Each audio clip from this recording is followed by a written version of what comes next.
नमस्कार दोस्तों, मैं घनेंद्र आपका स्वागत करता हूं मैथ एक्शन पॉइंट में। साथियों, आज हम सीखने वाले हैं वर्गमूल के कुछ सवाल।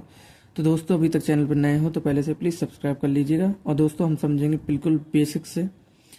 तो शुरू करते हैं। पहला सवाल दिया है हमारे पास में, वह छोटी से छोटी संख्या ज्ञात कीजिए जिसमें 6075 में जिससे 6075 में गुणा करने पर गुणनफल पूर्ण वर्ग हो जाए।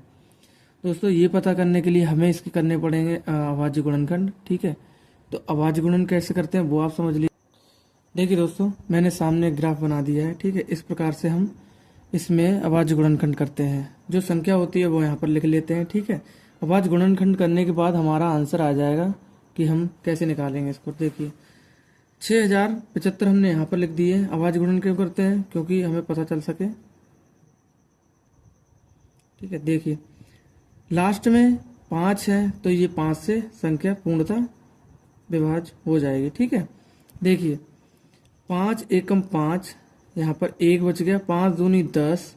ठीक है, 5 एकम 5, यहाँ पर 2 बच गया। 5 25। ठीक है, फिर लास्ट में 5 है तो हम फिर 5 से कर देंगे। ठीक है, तो 5 दूनी 10, यहाँ पर 2 बच गया। यहाँ पर 11 हो जाएंगे, 21 हो जाएंगे। तो 5 चौक 20, यहाँ पर 1 बच गया तो 5 तियां 15 हो जाएंगे। ठीक है, अब देखिए, अब ये 5 से नहीं भाग होगी तो हम क्या करेंगे, लास्ट में 3 है तो 3 से करेंगे। 3 अट्ठे 24, 3 एकम 3, फिर 3 से हो जाएगी क्योंकि लास्ट में 1 है। ठीक है, देखिए 3 है, 3 दूनी 6, यहाँ पर 2 बच गए, 21 बना देगा तो 3 सत्ते 21, फिर 3 से कट जाएगी। 3 देखिए, 3 नेम 27। ठीक है, 3 से फिर चली जाए, 3 तिये 9, 3 3 9 आ गए। अब एक बार हम इसे और 3 से कर लेंगे। तो नहीं भी करेंगे तब भी कोई दिक्कत नहीं है, फिर से देखो कर लेते हैं एक बार। देखिए 3 एकम 3 हो जाएगा। ठीक है, तो इस प्रकार से ये हमारे अभाज्य गुणनखंड हो गए। अब दोस्तों हम क्या करते हैं, देखिए बड़ा ध्यान से, देखिए बारी बारी से हम क्या करते हैं, इनको लिख लेंगे। 6075 को यहाँ पर लिख लिया। जितनी भी चीज़ें हैं ये इनको हम यहाँ पर लिख देंगे। देखो 5 गुणे 3, अब 3 है ना तो 3, फिर 3, फिर 3, फिर 3। ठीक है, देखो 1 2 3 4 5, 1 2 3 4 5 बार 3 है। ठीक है, और 2 बार 5 है।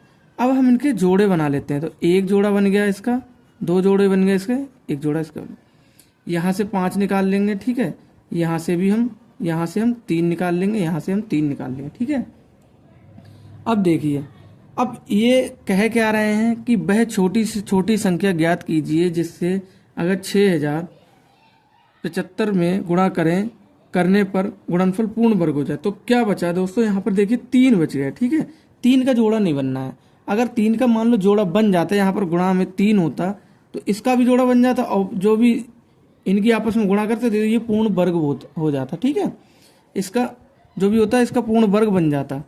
ठीक है, अगर मान लो ये जितनी भी चीज़ आई है इसमें हम 3 से गुणा कर दें, जो हमने ये 3 लगाए गुणा कर दें, तो जो भी संख्या आएगी वो पूर्ण वर्ग होगी। ठीक है, जिसमें उसका वर्गमूल क्या होगा, अगर इनकी आप गुणा कर लेंगे तो वह वर्गमूल भी हो जाएगा इसका। ठीक है, 5 की 3 से करेंगे, फिर जो गुणनफल आएगा उसकी इससे करेंगे, उसकी इससे कर लेंगे। ठीक है, तो कहने का तात्पर्य यह है कि अगर इसमें ये 3 अभी हम हटा दे रहे हैं। ठीक है, अगर इस गुणनफल में हम 3 से और गुणा कर दी जाए तब ये पूर्ण वर्ग बन जाएगा। तो हमारे पास में किस संख्या, छोटी से छोटी संख्या से गुणा करेंगे तो 3 से गुणा करेंगे, तब हमारा वह पूर्ण वर्ग बनेगा दोस्तों।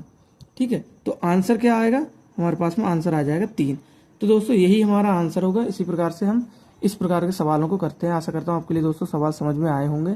सवाल समझ में आया तो वीडियो को लाइक करें, चैनल को सब्सक्राइब करें। मिलते हैं नेक्स्ट वीडियो में, तब तक के लिए नमस्कार। अपने ध्यान रखिएगा, पढ़ाई करते रहिए। थैंक यू दोस्तों।